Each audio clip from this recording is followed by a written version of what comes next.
I'm Rob Licuria, Senior Editor at Gold Derby, here with Alex Wolff, who stars alongside Nicolas Cage in Pig. Alex, this film, there's a lot going on in terms of its themes. It contemplates the effects of loss and grief, I think, in a really profound way.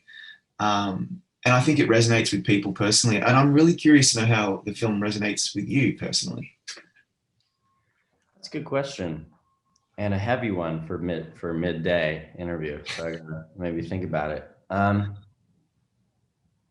mean, the whole thing resonated with me. I think it. I don't really do anything that doesn't resonate with me personally on some level, and I don't even think that's like a noble actor thing. I think that's just you can't really do a good job unless obviously something resonates with you personally, no matter what the character is. But I think I've said this before, but I think Amir kind of boldly highlighted a lot of elements of myself that I didn't want to maybe deal with, and people don't want to deal with. I think they don't want to deal with maybe the shallower hustler parts of themselves, and uh, maybe how pathetic it can be to want to succeed so badly, and especially with being in the shadow of someone in your family, and like his dad is. And I think, wanting to impress your dad more than anything in the world is something I'm not foreign to, or it's not foreign to me. And uh, and being someone who desperately wants to prove themselves by any means necessary, and maybe does it in a bit of a cutthroat, uh, I don't know, tough and at times embarrassing way, maybe being too brash and too bold in a way that comes off a little gross and a little, pretentious. I think that that's not far away from any of us, especially entertainers. So I think I think it's something that scared me, and I saw that and I was like, ooh, that makes my stomach hurt watching him try so hard like that. And then I thought, but it's not like I haven't done that. It's not like I haven't been there. And I think that it just required me being really honest about the fact that maybe he's not as far away from me as I'd like him to be. And so I guess that was the first thing was, oh shit, like I think it's time for me to address this part of myself. And in some ways it helped me be more aware of it and maybe exercise a little bit of that demon that, especially if you get attention in the industry, or do things that maybe are a little shallow and a little materialistic, or a little, where you can maybe have fun with the cameras and on a carpet or something. It's a good thing to exercise. Okay, what if someone really enjoyed that and really wanted it? And when you bring that to the surface, I think it helps you metabolize it a little more in yourself, and helps you return to a kind of an even keel.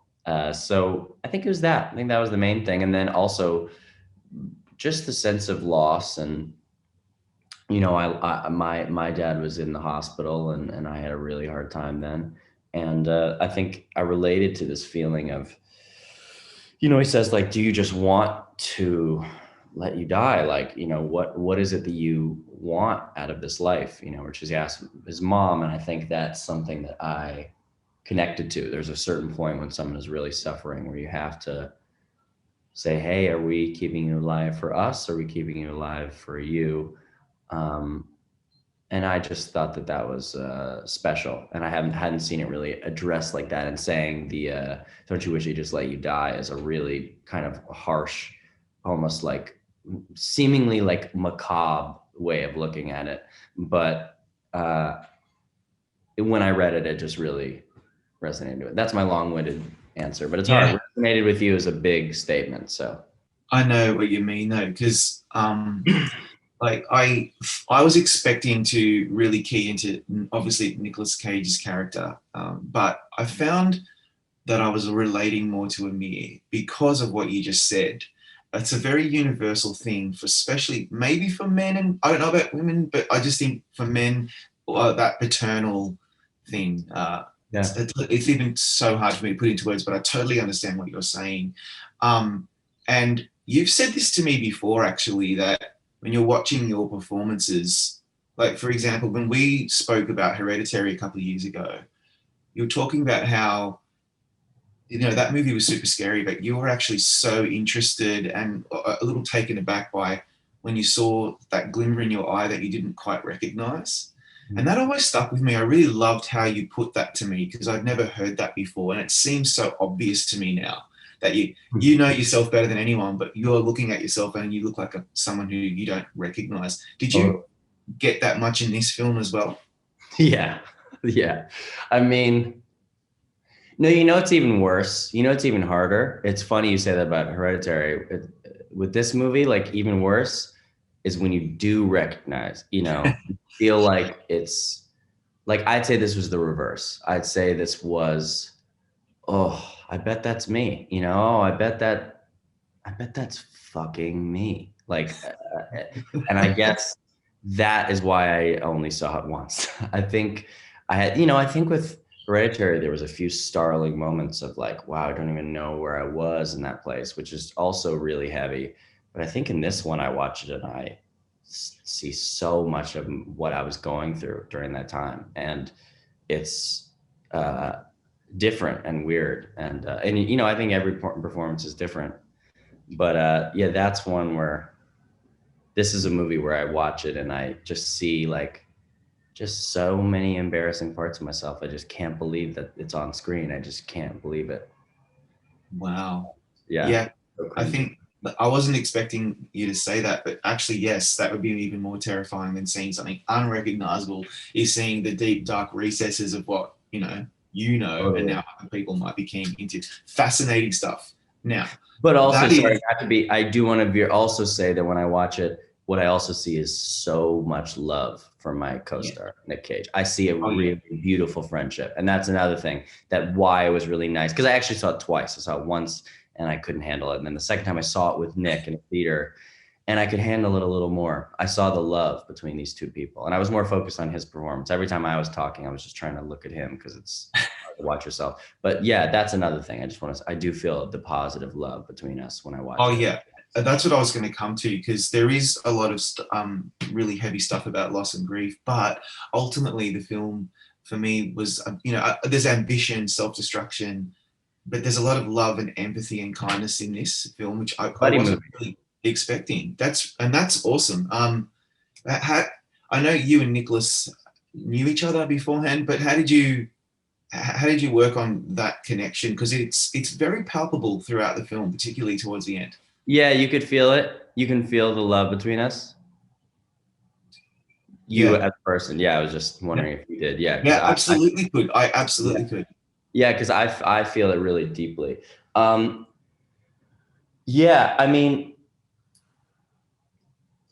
I actually don't think you can work on it. I mean, I don't like. I think that you either love each other and make really good friends, or you don't. Like, and I think the movie could have been really good if we didn't. I still think it can really work, but I think there's just another extra, the magic sauce is on it because we love each other as people, really, really deeply. And I was going through a really hard time when we started that movie. And really, as we went through the movie, I was going through, like, I was just going through the end of a relationship, and it was just really hard. And so was he. And I think, if he was here, we'd both start getting emotional. We did an interview with someone, and we both just could basically, it's just hard. It's like talking about like a Thanksgiving memory or something. It's like it's just such a deep part of my heart. That's why I'm so glad people like it, because it was such a love fest between us.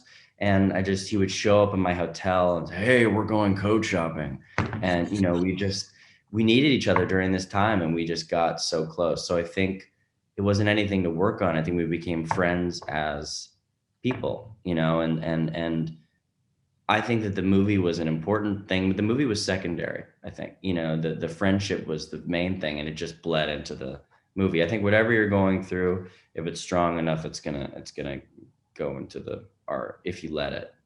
Yeah. I mean, it's kind of amazing that this happened coincidentally while you were making the film with him. You both were going through stuff, and it really bleeds out onto the screen. So Michael Zanowski, the writer-director, it's his first feature. It's pretty Great. extraordinary. He he does a beautiful job of bringing that out with you guys, and he's probably got slightly lucky that you were both in that stage of your lives. So you recently had your own feature debut with the Cat in the Moon. So I was wondering how you felt about working on this film for him as his feature directorial debut, given that you've been through that. Was that something that occurred to you much? You know, it occasionally would occur to me in shock that it was his first movie. Occasionally, you know, occasionally when I'd see the monitor as a pig was running in and there was just the beautiful wind in the background and how beautiful the shots were, it was occasionally like, holy shit, I can't believe this is this guy's first film. But I just really decided, like, I realized, like, I work with a lot of first timers, and it's sometimes the best thing. All my real biggest successes have been first time directors. And I think it's that there's just something about Michael and something about Ari, and that, you know, they have this vibration of this has to be amazing, because I don't know if I'm gonna get another shot. And there's sometimes you can work with someone who's directed a few movies and maybe have just gone through the meat grinder a bit, or a bit maybe more sluggish. They care a little less. When there's this thing to prove, it can be really special. And so I guess there wasn't many times of that I thought we were similar as directors or anything, except that we both had this has to be great. This has to be great. This can't be good. This can't be okay. This is my shot. So this has to be great. And I had the same thing with my film, I think. And yeah, I just, that's how I think we were similar. And I just love Michael, and I can't believe it's his debut. I can't I know. fucking believe it. I have to remind him sometimes. Sometimes he's like, you know, man, I'm a little bummed, like, you know, if we don't get nominated for this. I'm like, Michael, check the Rotten Tomatoes, bro. It's your first movie. This is Yeah, amazing, you know? yeah. Like it is amazing. People just need to see it. Unfortunately, you know, or fortunately, it's a movie that's called Pig, and maybe some people will be like, "Oh, I'm not really sure if I want to see a movie about pig," but I implore people to please, please see this movie, because it is incredible. And I don't know where his history. I'll do my research if I ever speak to him, but it's so beautiful to look at. I wasn't expecting that. It's just so I immersive. wasn't expecting that. I It, didn't know. yeah. Did you find when you saw the film, apart from leaning into your performance and Nick's performance, just in terms of it's a beautiful work of art, isn't it? Yeah, I think the first time you're so focused on how bad you look, or at least for me, it's like, it really, I was like, oh my God, I'm so ugly. But You had great hair, like it but I was. could appreciate, especially the stuff without me, I could go, oh, like, God, look at these shots. And then when I saw it in a theater, I was thinking, look at how beautifully this is made. And I always knew it's a real good example of why this BS kind of directors have to be, I don't know, like overly aggressive and die for this movie. Like, Michael was so mild mannered and gentle, and created something so precise and so beautiful and so warm. And it just showed you, you know, being loose and being collaborative and being gentle can be fantastic for a director. And I think gets better results, is what I've noticed, is the more gentle and maybe restrained the director is, the better the film. And so, what will you take, as a lesson, I suppose, for your future projects, particularly behind the camera? Will you take much from this experience? I think I took a lot from how relaxed he was. I think I took a lot from that. I think I had been taught, like many other people, that in your first film you gotta be certain on everything, sure on everything, and prove to everyone that you can do this. And he didn't feel the need to do that ever. He didn't ever prove anything. He was just, this is what we're doing, and what are your ideas? Okay, cool. Let's try that. And he was so collaborative. And I feel that I was collaborative in my first film, but I would love to be even more relaxed and give the actors even more space. Yeah, absolutely. So going from that, before we go, I want to talk to you quickly about Old, because like a bit of a nerd for M. Night Shyamalan, and you know, sometimes he gets a bad rap for his films. You know, some of them are huge hits, and some of them are not. But I think they're all really pretty awesome. And this one was so creepy. I had no idea what the hell was going to happen, which is normally the case. What was your main highlight, I guess, from working on that film with him? All of it was really amazing, really fun. I had a lot of fun. The highlight was when you made him really excited, like when there was the perfect balance between this big crazy shot he was trying to pull off and a big crazy scene that he was trying to do, and you know, emotionally required a lot. And when you could nail one of those, it was so rewarding and so exciting, and you went home feeling like you were really doing something special. And when I saw it, I agreed that he just really, he's a special filmmaker, and I really love it. I love Wolff a lot. Yeah, it's a lot of fun, and again, extremely creepy, which is good. That's a good thing. Truly dark, truly Truly existentially dark. haunting. So now that you're, you know, you're doing some media for Pig, hopefully people will go out and see it. We're in the awards conversation. Do you, what's next for you? Have you got a lot in the pipeline? Well, as you can see, I've got it. This isn't. Yeah, just I noticed that. I was like, is that for fun or? No. For this film I just did called Susie Searches, with Kiersey Clemens, who's a genius, and Rachel Sennett from Shiva Baby, who worked with my mom, and a fantastic, incredible, perfect script from a great first-time filmmaker. And I couldn't give better advice, I think, than go with the best material and don't worry about if the person's directed or not. Go with the person's vision and their attitude and the script and the character, and it will guide you in the right direction. It just has in my life. Yeah, it totally has. Yeah, you've been there before. By the way, look at these marks I have from the table. My fault. Look at this. I have these like I'm just sitting here. That's totally fine. You've got wine in the background, so you'll be okay. See after. Alex, once again, it's always a pleasure to talk to you. I think you're so interesting. The insights that you bring to these interviews are really, really quite unique, to be completely honest. And thanks for your time today. Good luck. Thank you so much. I'm sure you say that to everyone, though. I don't. I promise you.